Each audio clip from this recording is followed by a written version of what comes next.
Hello, I'm Ronnie Eldridge. Welcome to Eldridge and Company. Eleanor Randolph writes editorials in the New York Times about our city and state governments and the politics that run them. With those subjects, she can't help but read like a crusader. Welcome. Thank you. I'd like Nice to know, be here. what I'm interested in is the difference between an editorial writer, a reporter, and I guess an investigative reporter. It's like three different things, isn't it? Oh, it is, yeah. A reporter goes out, usually covers press conferences, things that happen every day. And a good reporter is also a good investigative reporter. I mean, you know, if you sit around and wait for those press conferences, there's a lot of lag time. So in that time, a good reporter is usually doing investigative work, which means doing background checks, which means it used to mean going to the city hall and looking through the papers. Now it means going through Google and looking through a lot of that sort of thing. But actually, in the state, we found that a lot of documents that you really want to see are not on the internet. And in fact, one of the things the good government groups are trying to do is sort of go in and scan all these documents and put them on the internet. Anyway, that doesn't answer your question. Yeah.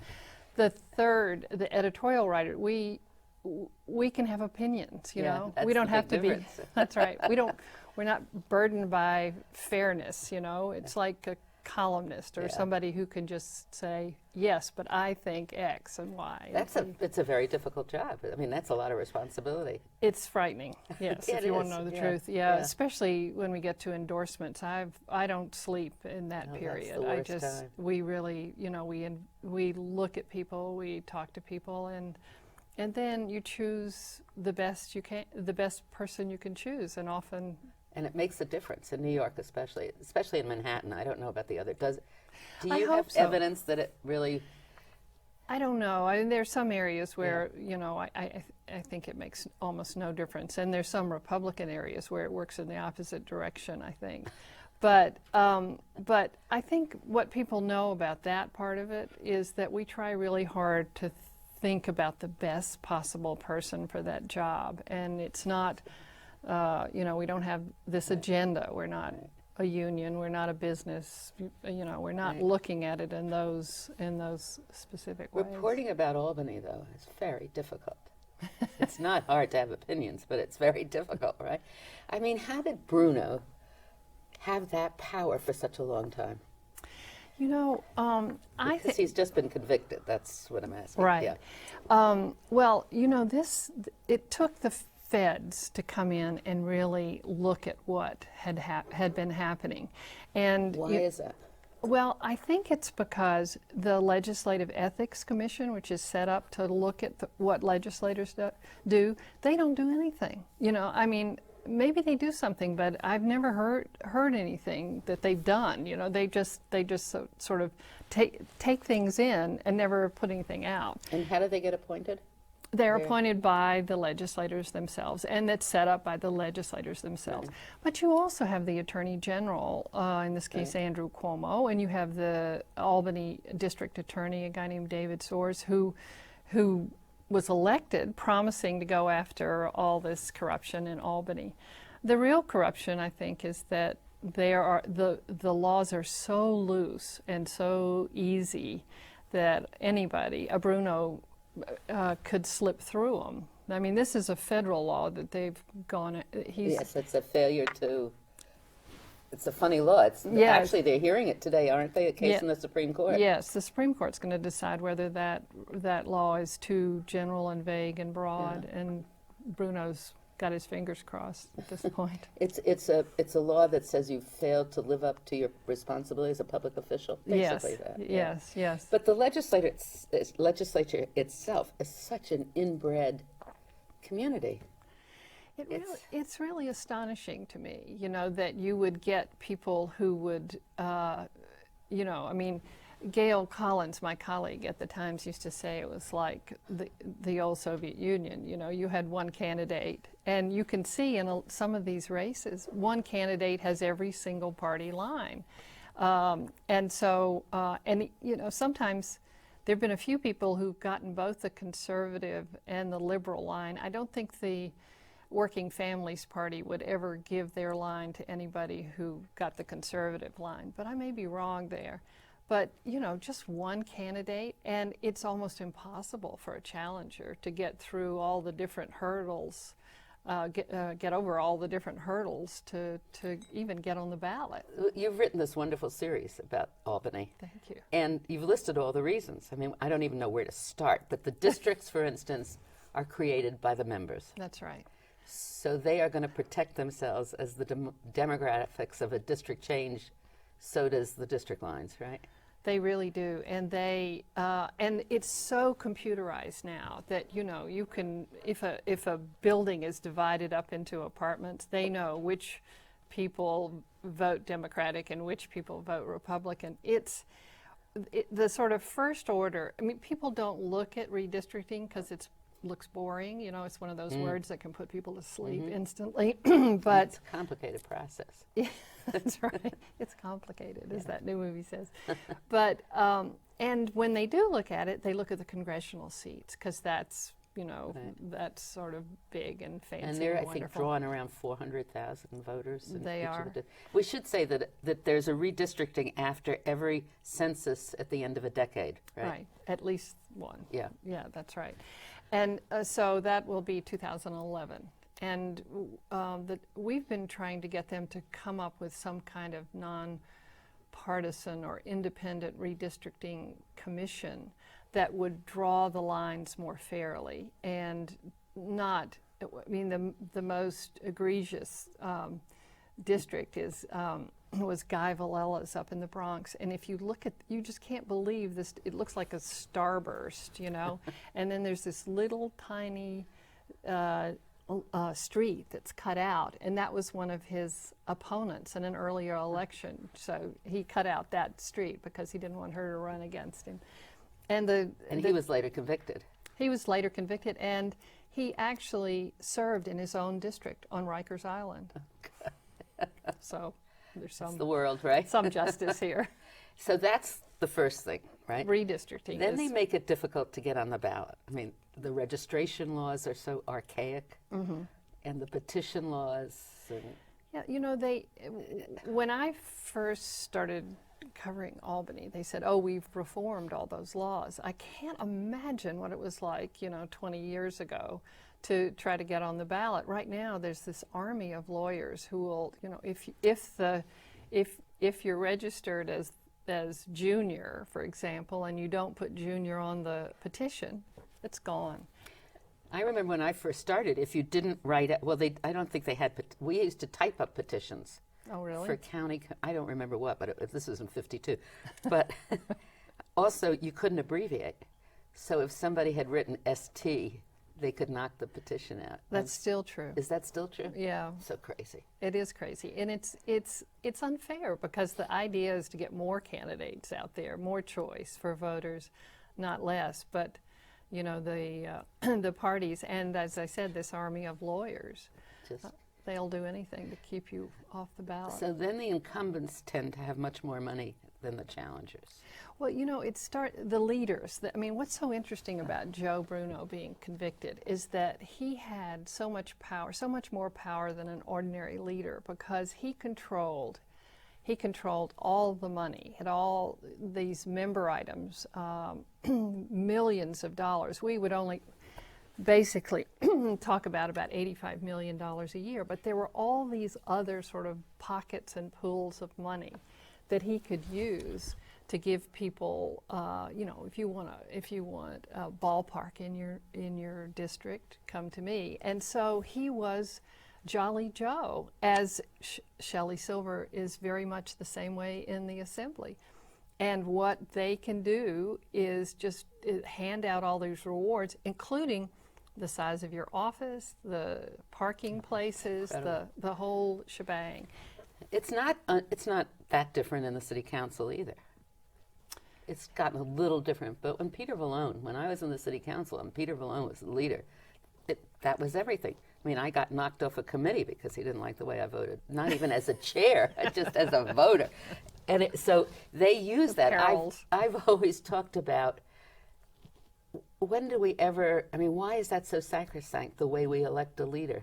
You know, the Speaker of the House is a very important position, and Joe Bruno, but they're elected from one district, and then this thing goes all around. It seems to me that some people should try it, but everybody looks at me as if I'm crazy. No, I mean, I think you're absolutely right. But I think the failures with in some ways, with the actual members, the council members Yeah. in that case, you know, Yeah. I mean, the council is small enough, and New York City is a big enough media force Right.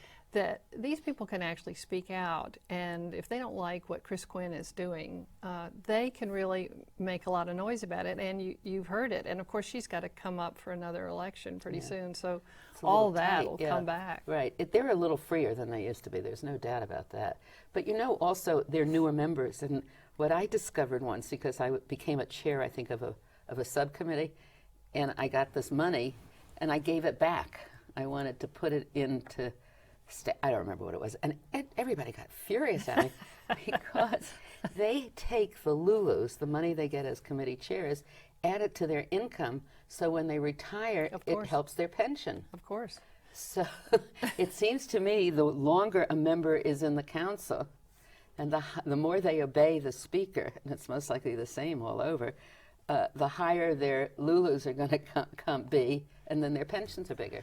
You know, I mean, it's It's so shocking. it's sort of the same way in a lot of business and a lot of places like Yeah. that. But there are people who in the council and in Albany who just go along, get along, and you know they're there for 35 years and they retire and they have these fabulous pensions and they have these fabulous lives and you know, and everywhere they go, people are really, really nice to them. They're except honorable, for- so you all applaud. That's right. right. It's nice. So So I mean, what's going to happen? We didn't. I don't know what we learned in this last go around trial? about the Senate. you mean With the this, leadership. well, different people learn different lessons. That's clear. One, the Democrats decided that they needed that if they don't win more Democratic seats, they're going to be, you know, hamstrung by these four Democrats. I don't know why it has to be these four Democrats. I can't understand why it can't be some of the good Democrats Right. like Liz Kruger and Right. Tom Duane and some of the folks that are Schneiderman. who Yeah. really do good things. But no, it has And to they be get this tired crowd. with this whole image.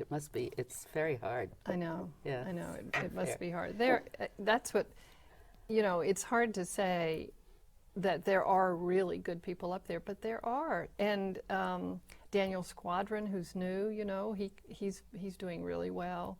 But it's so hard for them to knock against this system. And the years and years and years of not doing anything, or even making it easier to do some of the things that Joe Bruno did.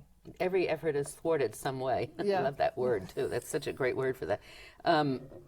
It basically though comes down to the voters, Yeah. and that's the problem. I mean, people get elected to these offices with 1,000 votes or 2,000 votes. People don't come out to vote. They don't. Well, I mean, they Why don't is that? think state races are important. I think these city races, you really get a Well, lot more action. You than think so? Yeah, than I'm you not do. so sure. I mean, I've seen people get elected with 3,000 votes in an election in a council district. That's not a lot of votes. Well, that's true, They're but supposed to have 140 voters, 40,000 voters. well, that's true. But you know, some of these state elections, if there's a close election, like there was a Westchester race, Yeah. guy won by 60 votes. They called him landslide Lou up in Albany because he was one of the few people who had a challenger up there in Albany. Serious. But you're right, the voters, I also think we in the media are to blame in part because these people are fascinating and it takes the media to explain, you know, what's going on so that the voters will be more interested. I think that's definitely true. I think they are interested right now in trying to figure out how to clean up Albany, for example. I just don't know whether that interest will last all the way to November. And they don't get as much coverage in their own districts, so nobody get excited. Is that right? Or That's right. Well, how do they get covered? I Yeah. mean, there are so few newspapers out there now. right, and they don't like to spend a lot of space on them. No, It's always a struggle. Right. But do you think if they moved the capital down I'm to in New York favor City? of that. I'm very much in favor Yeah. of moving the capital to New York City, not not as a downstate upstate Right. thing, but just to get closer to all the television. Right, the center stations. of all the communication. Yeah, Because I think they're up there and nobody quite pays attention, that you get lost. I know. I mean, Joseph Bruno, who just got convicted on these 2 counts, is a fascinating character, and he would be if the capital were in New York City, everybody in this town would know who he was, and and quote some of his ridiculous things that he says, and know that he was an ex-boxer and all that sort of stuff. Interesting. And So- horses. Tell me about the budget. Do we now have a workable budget? It's so confusing. This just goes to your point because I mean, I'm fairly informed about things. I have no idea what's going on in Albany. Do you know that budget? Well, if you're familiar with the city budget after the 70s, they really sort of cleaned up the way the city does the budget. And it's a really good system, and it's as clear as you could hope for at this point. The state, on the other hand, is you sort of reach into that budget and you always find something different. And the new Lieutenant Governor, Dick Ravitch, just said the other day that no matter what they did the other day, they sort of patched everything together and threw in some of these pools of money we were talking about earlier, Yeah. that they're going to have at least $9 billion and maybe a $10 billion deficit at the end of March. It's so interesting because we're talking about the fact that they stay there for so long, but they're always so expedient to take care of this year. Don't they realize they're going to have to face it next year also? I don't know. That's a good point. I mean, they don't seem to think about it, do they? Yeah. No, not when it comes to the Yeah. budget. And do the members understand the budget? Some of them do. A few of them do. Yeah. I mean, I know our guys do. Liz is an expert at it, and Liz that kind of- Kruger is really good on the Yeah, budget, yeah. and she's one of the people that most of the journalists go to say, what's happening. explain this to me, what's happening, and she really goes through. If you look at those budgets, those warm budgets straight off the printer into the Senate and Assembly houses. She's actually read them, and so she's really good at this part of. I wanted her to run for legislation. mayor, incidentally. That's a good idea. I thought she should have this time, and she most likely could have won this time around. Interesting. So, do you think any of these reforms are going to get done? Do you know? I think I have heard that Shelley Silver really wants something out there that's called reform, some kind of ethics reform, and they passed authorities reform, which we've been, banging on the table about for years. So they really did pass a big authorities reform, and that was important. And he wants an ethics reform, but his ethics reform package is so complicated. It's like, it's like 4 committees, and they all go off in different directions, and you can't help feeling that things would get lost in one committee or another.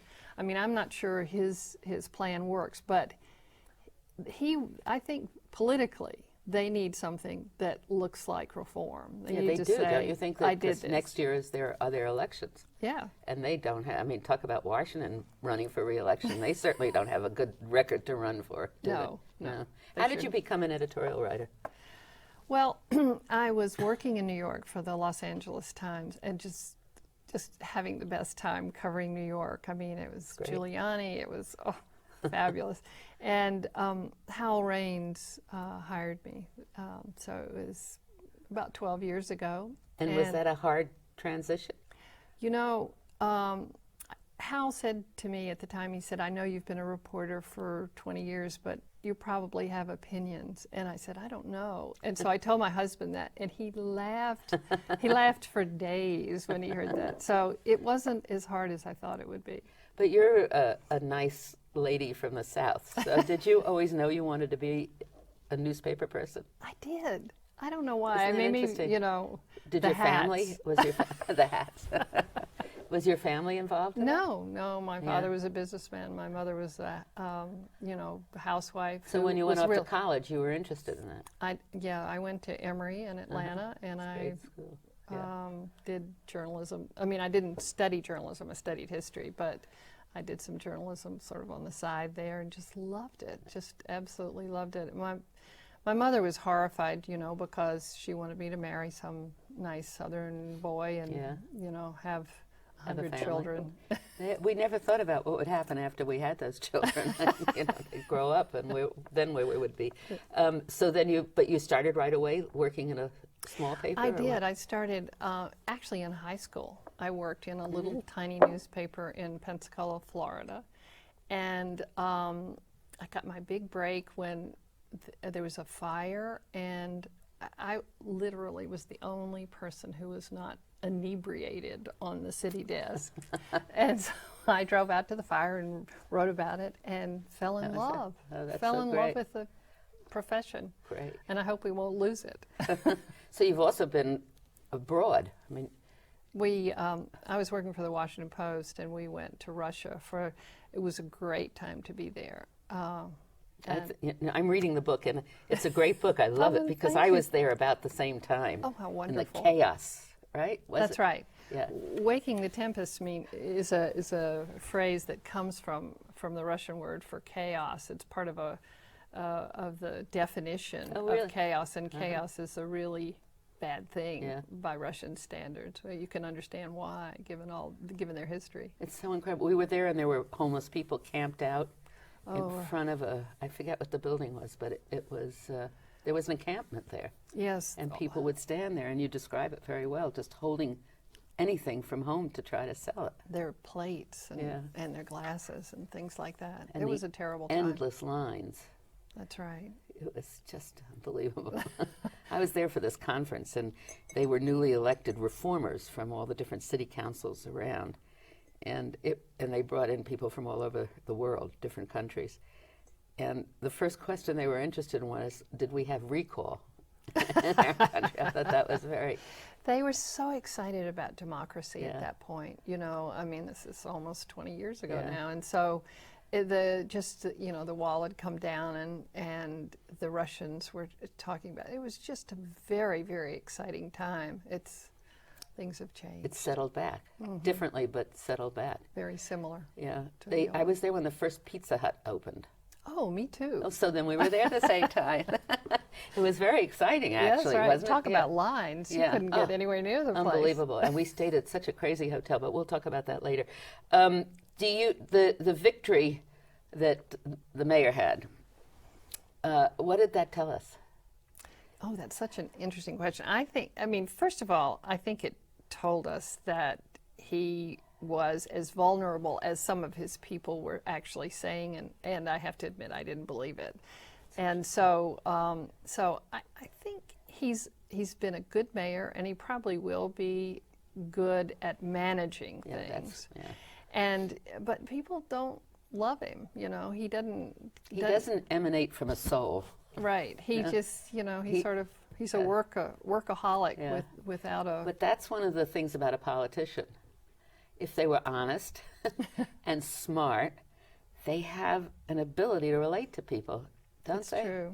Even the worst have an ability to Well, relate to you people. couldn't get any better than Joe Bruno. Yeah. Joe Bruno is everybody's friend, and all the women loved him, and still do. He was walking out. He'd been convicted. He was walking out on yesterday or Monday, and there were these women saying, "Joe, I love you."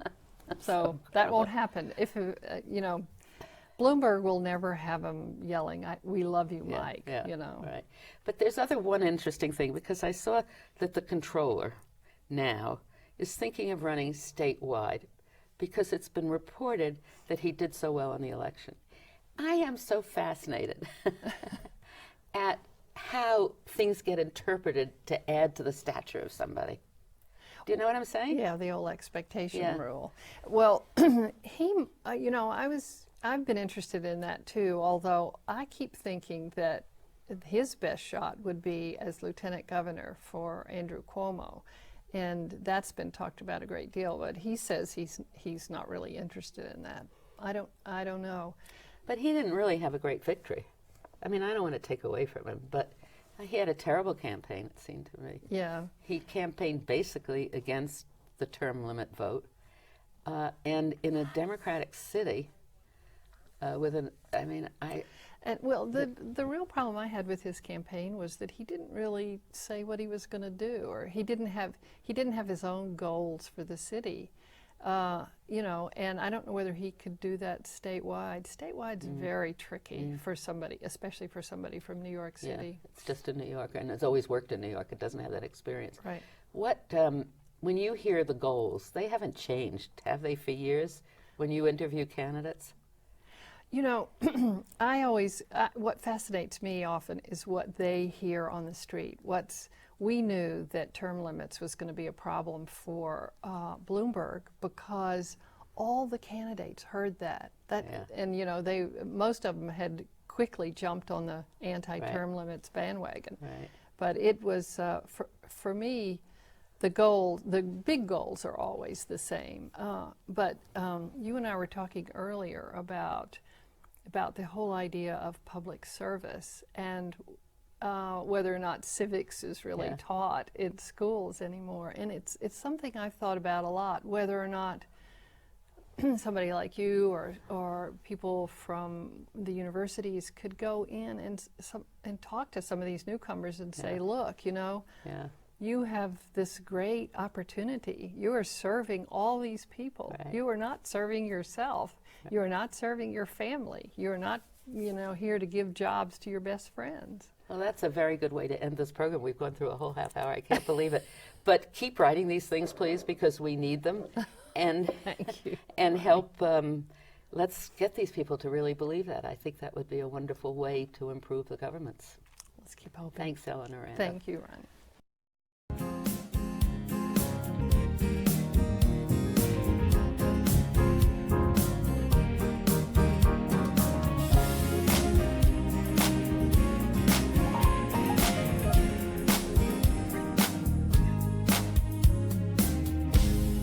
Is there any people you'd like to hear and topics you'd like us to explore? Please let me know. You can write to me at CUNY TV, 365 Fifth Avenue, New York, New York, 10016, or you can go to the website at cuny.tv and click on Contact Us. I look forward to hearing from you.